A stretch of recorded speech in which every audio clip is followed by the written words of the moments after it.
Hey Sean, thanks for joining me. First of all, I love the chair. That's sticking out right to me right now. Thank you. It's awesome. You said before we went on, you said you got that at Rotman's. I remember buying baseball cards there back in the day. Yeah, I have. I only came across Rotman's when I moved up this way, and we bought some furniture when I moved up to Central Mass area. So Nice. Take us I so just knew it was a huge warehouse. yeah, it's very famous, of course. Not there anymore, but very famous, right? Yeah, So how was the first year? I mean, let's get right to it. You were hired, I know kind of late, but you got right into it. You guys had a good season. yeah. No, came in late. I thought for the most part we had a good season. I mean, we didn't start off the way we wanted to start off the season. We started off 0-9, but we also faced four of the top 25 teams in the country. Yeah. In that 0-9. And if people look, like, some of those games were close losses. I mean, we lost in the last inning to number 13, Wisconsin Stevens Point. We opened up with number 2 Endicott, who was number 1 all the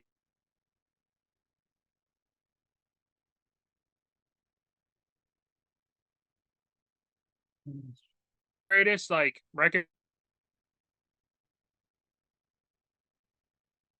Ended up tying for the regular season championship, um, which was tremendous. We should have won it outright, but we had a few issues there. But I mean, the pitching was a little down for us. Our offense was up. We Yeah. hit After the playoffs. We hit 328 as a team. We averaged 7.8 runs a game. That's good. Yeah. I mean, we had Player of the Year in the league in Ryan Boyle. Um, we put 6 guys on the All Conference team, the most out of anyone, and all those guys came off the offensive side of the ball. Yeah. Um, Next year we're returning. We're only losing 2 guys that really contributed in our lineup, but we're gaining one back in a kid like Steven Burbank, who the year before hit 404, and through the first 10 games of the season this year before breaking his foot was hitting 375. So he's going to be back in the lineup, and he wasn't even part of that lineup once we figured it out and we had things rolling. Yeah. So, I thought for the first year, I thought it went pretty well. Yeah. Um, yeah, I would have liked it to go a little better, but I inherited the roster that we got. I made the best of what we had. Um, and I think we need to add more pitching, and that's what I'm doing right now. Yeah. I'm chasing the pitching. I've been talking to a bunch of people looking to transfer in. All the transfers that I'm talking to are all umps. Hmm. Let's go get it. Yeah. I'm excited about the freshman class coming in. My first recruiting class, even though I was late to the game, it's not like I haven't been out there and doing other stuff. We just had to change the focus a little bit on the recruiting front from what I was used to with being at Amherst and having the very high academic kids, to changing it up a little bit, and going to get those kids. But I think we have some exciting guys to watch for that are coming in. Yeah. 14-7 in the conference. I'm fascinated by recruiting, at all the division 1 through 3. So for those that are not completely familiar with it, how does it work nowadays with technology? Is it somewhat easier for you? I'll never say it's easy, but there's some access to things that might be easier than in years past. Yes, recruiting is a totally different ball game than it was 15 years ago when I started out in college baseball. And I can even go back that it was a different ball game almost 25 years ago when I was coming out of high school in 99, um, where there wasn't the internet and you didn't have it back in 99. It Mm. was the luck of the draw if a coach came out to see you play, Yeah. came to the field. Back then, coaches would just show up at a field. And if they like someone, they go, "Who's that?" Talk to the coach. Then they would get your number, and then you would have to go through the AD. They would come and sit in the school, set up a meeting while you were at school, and you would sit down with them. Hmm. And then, 15 years ago when I got in this, the internet's rolling a little long better. Um, and then just to go back to like 99, travel ball isn't what it is today. Yep. Like there was very few AAU teams, very few travel teams. Legion was the huge thing. Like if you made your Legion team, it was great. Unfortunately, in this area, Legion's a dying form of travel baseball. Unfortunately, Yeah. there's not as many powerful Legion teams as there used to be. Kids still play it, but a lot of kids are playing AAU ball. They're playing Okay. travel ball. You can go now at anything. You have like where we are in Central Mass. You go down to Northborough across from Wegmans. There's the NEB complex, and they host multiple tournaments where teams come from all over the country. We're gonna in less than a month, we're gonna have the Boston Classic up here, which Okay. used to be known as the Boston Open. Yep. We're gonna have some of the best teams from around the country up here.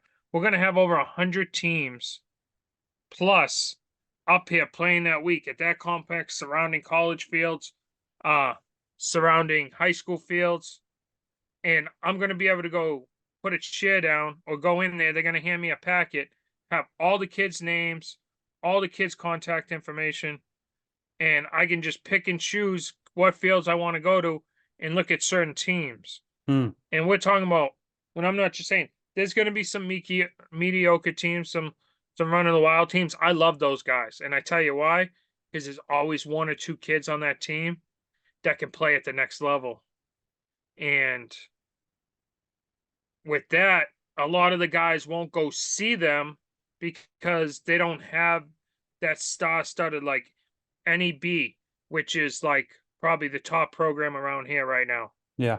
Um, they have 4 teams at the 17U, 18U level, and their national team are all top D1 Power 5 guys. Then you got another level where the D1 small mid major guys, they're maybe high D2 guys, and then you have 2 teams that are D3, D2 guys that guys can pick, but guys go, oh well, that's not the top team, and they won't go look at those kids. I love that. Yeah. Because at the D3 level, those are the kids I want. But recruiting's changed because there's so many showcases now. Yep. People are paying big money. It's travel baseball is a money industry right now. You could set up a showcase, and there's some that are very, very good. And there's some that are just there to take kids' money. Yeah. But when you have certain showcases, like one of my favorites is Showball, they hire the head coaches. They only hire the head coaches to go out and work their camps. And when you have a head coach there taking a look at kids, ultimately it doesn't matter if we have a recruiting coordinator or not. At the end of the day, the head coach is going to make a decision. If he sees a kid he likes, he's going to want that kid, Yeah. which makes a huge difference. But with the internet these days, there's recruiting sites, everything like that. NSCA, there's just so many different recruiting sites that kids put their profiles up on, videos up on, Yeah. that you can just go in and access all this kid, and they give me direct information to those kids. As a college coach, these kids have to pay to be on there. As a college coach, I don't have to pay to be on there, but I need my credentials to get me onto the website, which gives me access to the kid's phone number, his high school coaches, his Hmm. email, information for his parents. If I want to reach out and talk to his parents, like there's websites out there now that has all that access for me to get a hold of these kids. That's yeah. Where before 15, 20 years ago, I'm trying to chase to find out where kids live. And I'm hoping the coach is going to try to take care of me. Yeah. In these days, because back in the day, there was coaches that wanted to control where kids went to school. Makes Um, sense. but recruiting wise too, I tell kids these days. I actually just worked at an event last night, and I talked to all the kids, and I'm always very honest with them. And I tell them the main thing is if you really want to go to a school, go to their camp, their individual camp. Get seen in front of their coaching staff, Hmm. the whole staff. Like there is ways to do it. Yeah, it's nice that you send an email and a video. I tell kids, send me the whole video. I don't want your highlight. Yeah, your highlights are nice, right? So when a kid sends me like a pitching video, right? It's always cut to him striking guys out, or getting guys out. No, send me the whole game video. I want to watch it Yeah. because I want to see how you do when you're in trouble. Adversity. How Yep. you get out of it. What's your body language like? If you really want to send me film and let me see how film is and how you're doing, I want to see the big picture like I would at a game. Yeah. That goes back to, yeah, I'll tell kids when I'm coming out to see them, but there'll be times that I don't tell kids I'm coming out to watch them, and I'll sit out in the left field corner, out behind center field fence, none of my stuff on, plain clothes. No one knows who I am, and I want to see how that kid reacts. Yeah. How's he to his teammates? What's his body language like when he doesn't know someone's there watching him, like he Yeah. would normally be? Yeah. So 'Cause those are the I things. could sit here and talk recruiting all day long. Like That's great. my main two things when it comes to baseball is recruiting and hitting. So um, I could do that blindfolded. Everywhere I've been a recruiting coordinator. Yeah. And I mean, I've traveled all over the country, recruiting kids. So Now, it's a big deal. you think that, I mean, just thinking out of the box here, this seems better, more beneficial to the player in this era where, like you were saying, how before it was someone had to show up at your school. Now, like these kids are all over the place. It's easier for them.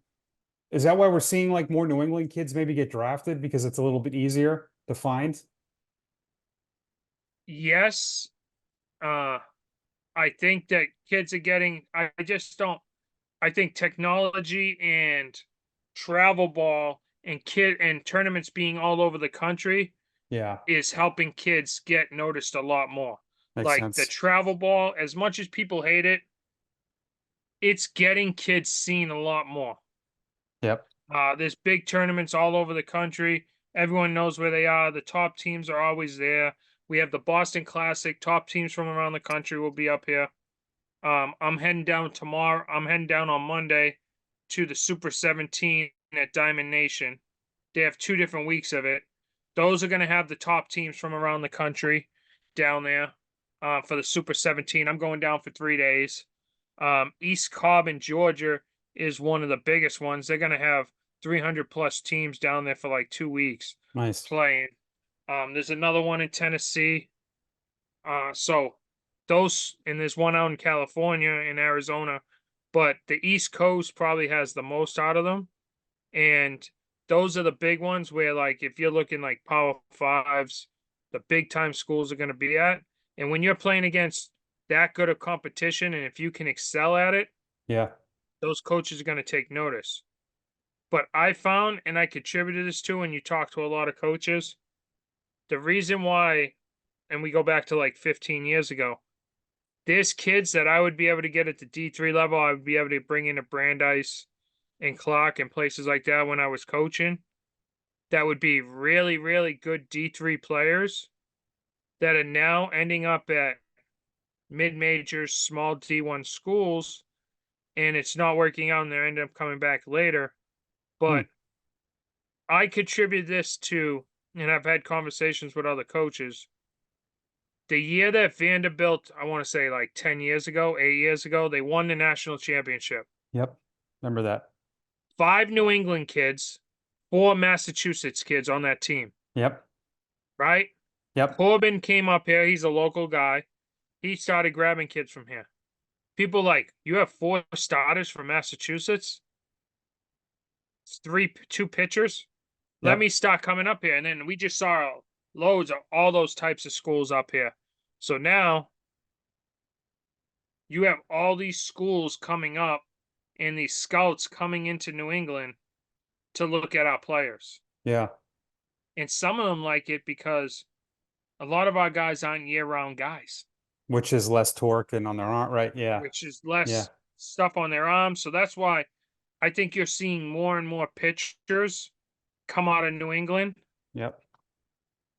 at any position. Oh yeah, we got some guys that could swing it a little bit, but I think I don't know have the numbers in front of me, but I would probably say at least half the guys coming out going big is pitching. Yeah. So let's hitting. I love, baseball is fantastic because you can get into so many subjects. And you said you're a hitting guy. D- I believe hitting can be gray. Is you can't have every guy have a certain style of hitting, right? I mean, certain guys are built differently.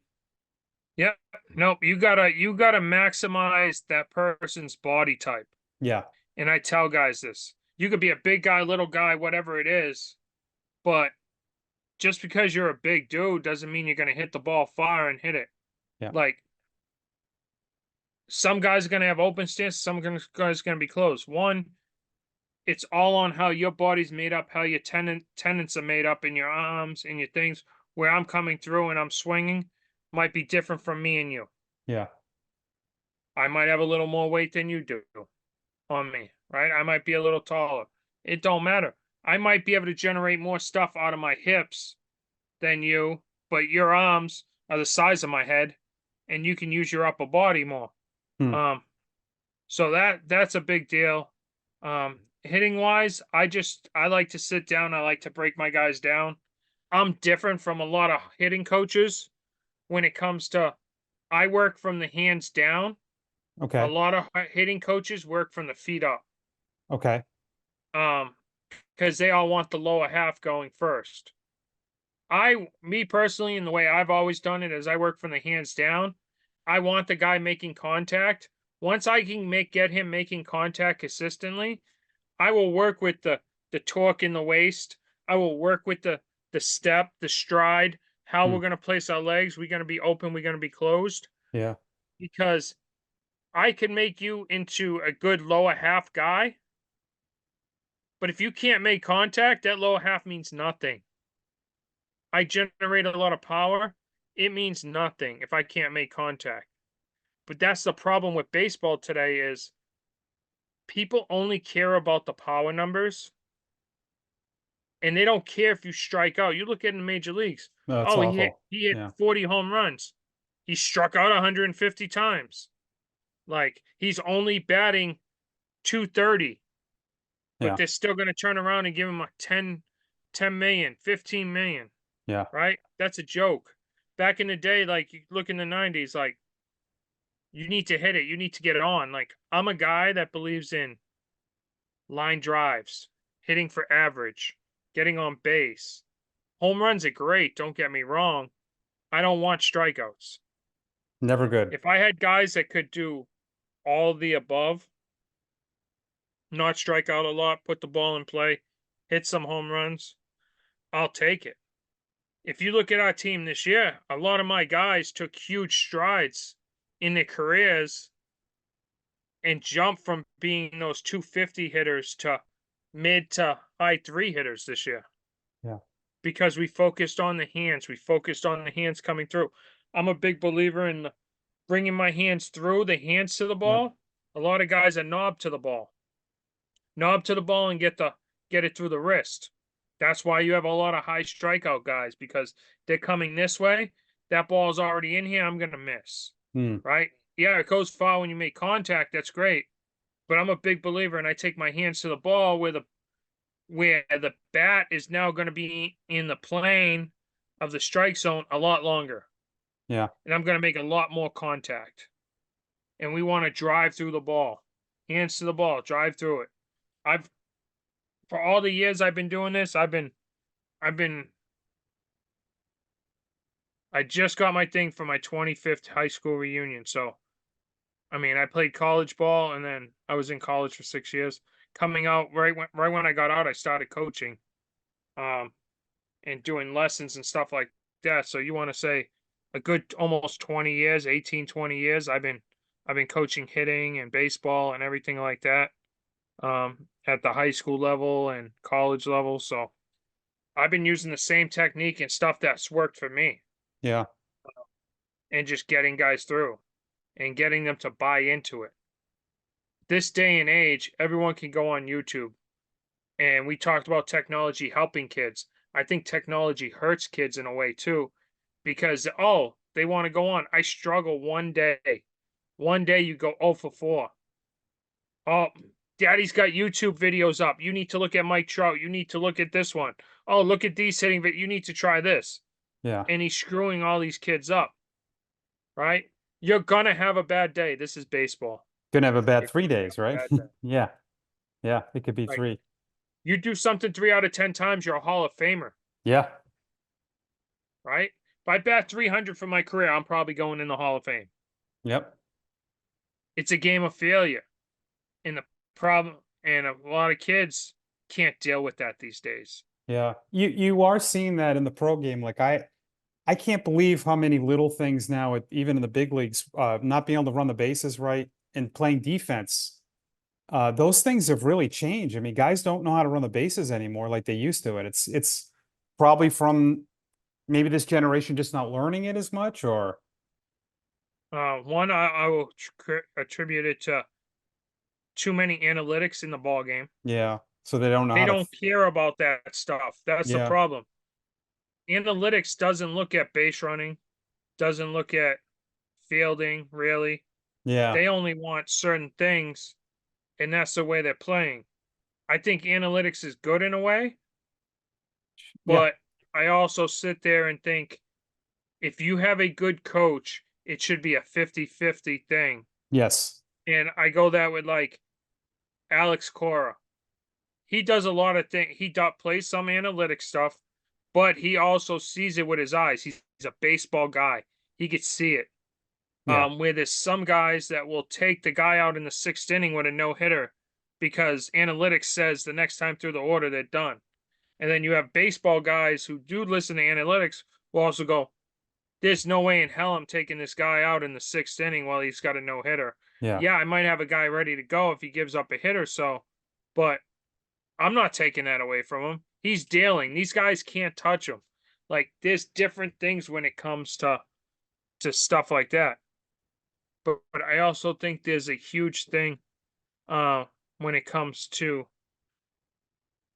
IQ because you touched on like knowing the game. Yeah. Um at one of the things I was with yesterday, I was at quite a few D1 coaches were there and I'm talking with them. And a couple other coaches I know.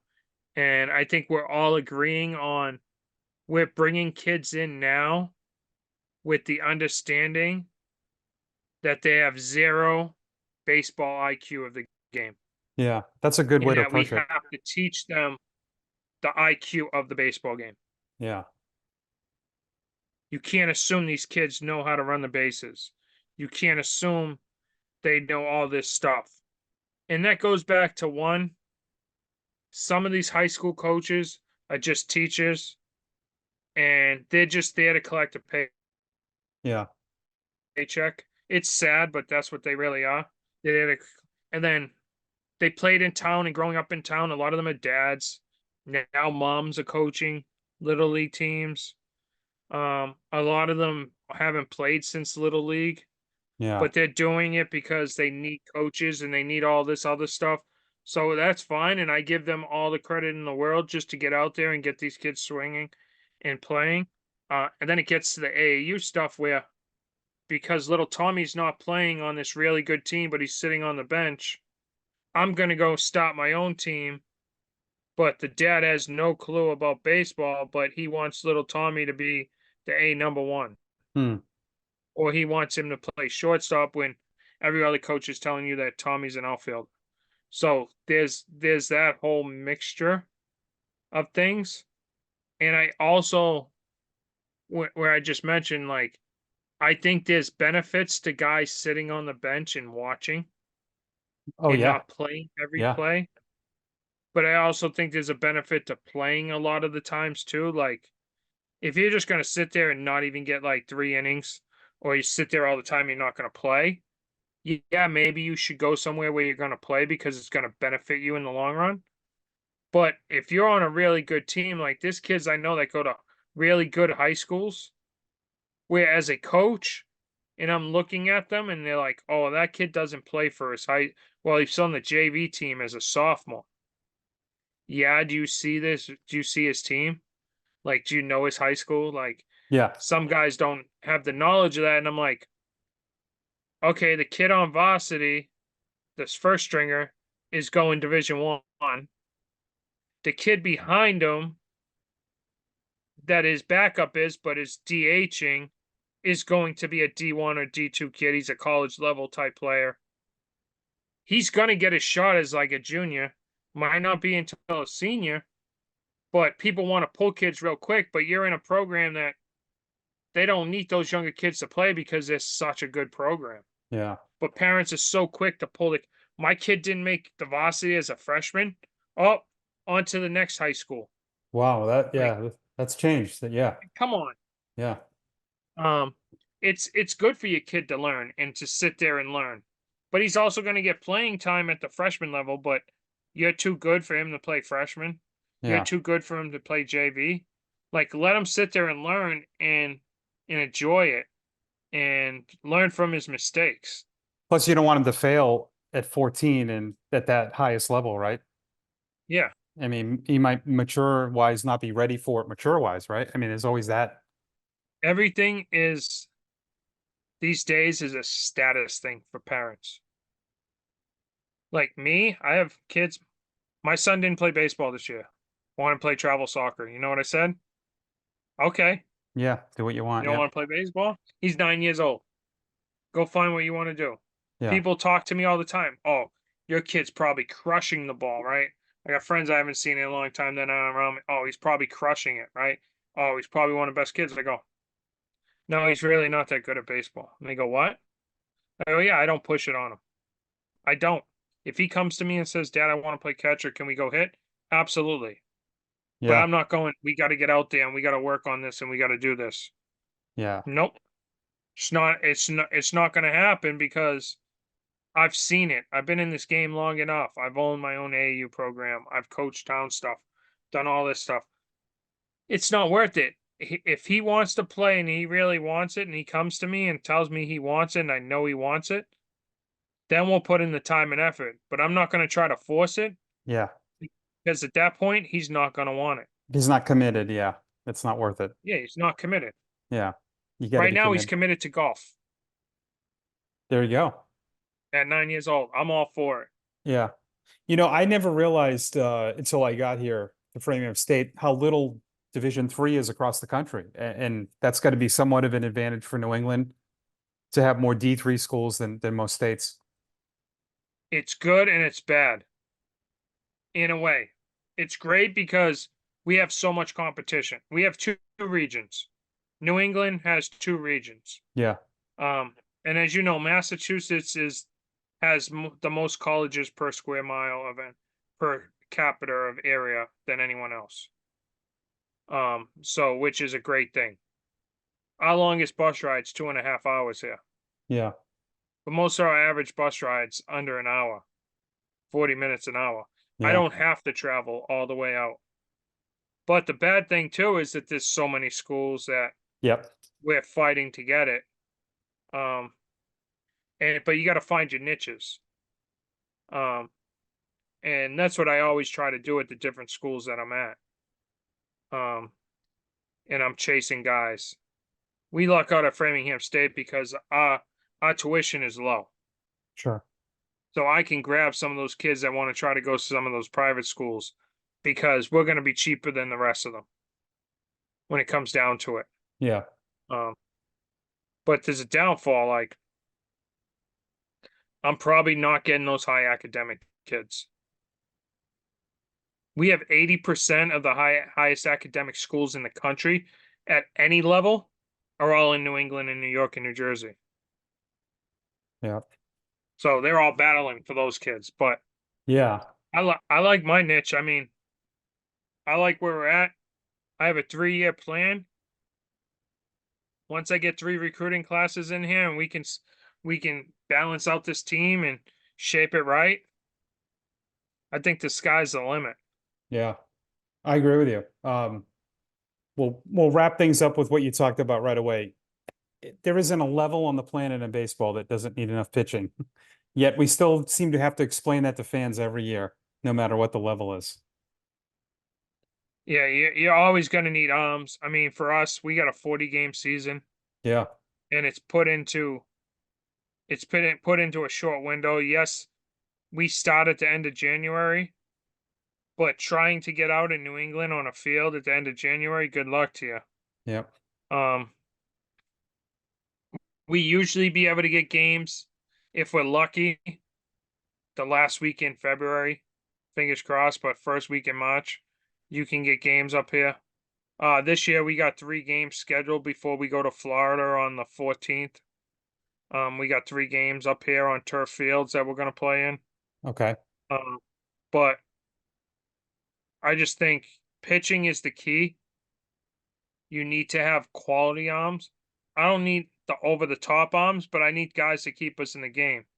Perfect example. Look at, like I said, I'm honest with all my guys. So, like, even if my guys see this video, I'm very honest. Like, pitching was our downfall this year.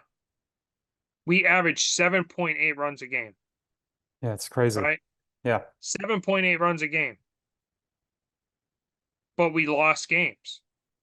We lost 19 games this year. Yeah. You tell me, like, that doesn't match up. Uh, we didn't have the consistency that we needed out of guys. There was some guys that would show up, and some days they would be lights out. Some days they couldn't find their way out of a wet paper bag. Like, it was tough. But I think we made the fixes. We got some guys coming in, I think, that are going to help us. My focus this summer right now for the 25 class is pitching. Pitching, pitching, pitching. Um, the 2 things that I found when I took over the program, my number one need was we needed a shortstop. We didn't have a true shortstop on the roster. We had guys that could play shortstop and guys that could swing it, and be very good offensively, Yeah. that they could play there. But I need someone that can play shortstop consistently. Um, so that was my big deal. So that's what I chased right away. I thought our pitching was all right coming out of the fall. And then when we got to the season, it wasn't where I thought it needed to be. But we have a lot of guys returning. We didn't really lose much off our pitching staff. We had some things to build on. Some of my guys are playing in some collegiate summer leagues, which I think is going to give them a lot of experience to help us going into next year. So I think that's going to be big for us.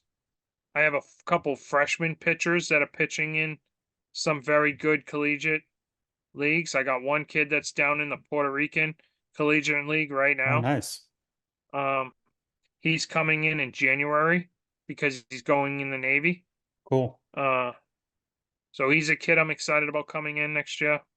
We got 2 different shortstops coming in that I'm excited about. But I think our biggest focus on the fall is Coach Max McDonald, who's my pitching coach, is going to spend a lot of time in the fall working with these pitchers and developing them, which we did in the winter and during the season. But the fall to me is when we need to put the fundamentals in and really focus on fundamentals to get us to where we need to be.